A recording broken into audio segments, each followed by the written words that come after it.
you ever thought about something strange? You've never actually seen your own face.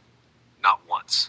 What you've seen are reflections, photographs, videos, interpretations. But your real face, the one that exists out there in the world, is something you've never directly experienced. And yet most of us spend our entire lives believing we know exactly what we look like. Which raises an interesting question.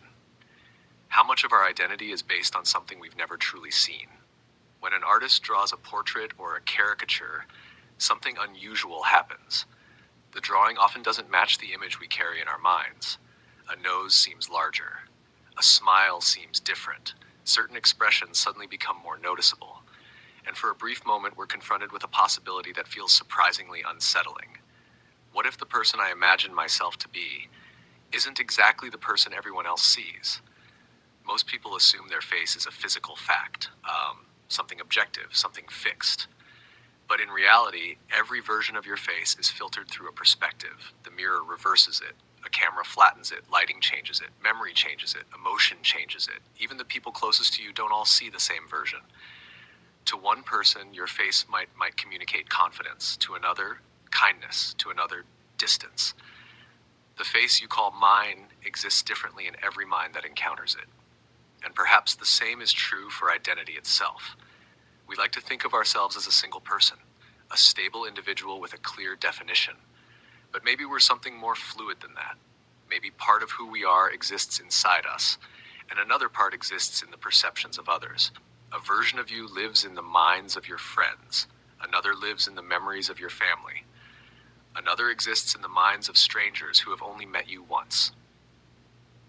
None of those versions are completely accurate, but none of them are completely false either. They're all fragments, pieces of a larger picture that no one, including you, can fully see.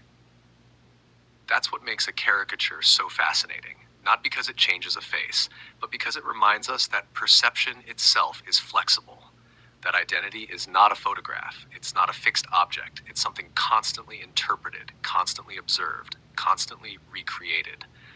Maybe that's why people laugh when they see a caricature. Maybe that's why some become quiet, because for a moment they're forced to look at themselves through someone else's eyes. And that's a rare experience. After all, we spend most of our lives looking out at the world, very little time looking back at ourselves. Perhaps the deepest question isn't whether a drawing looks like us. Perhaps the deeper question is this.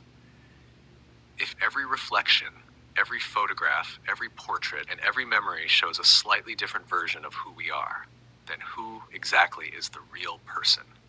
And maybe the answer is that there isn't just one.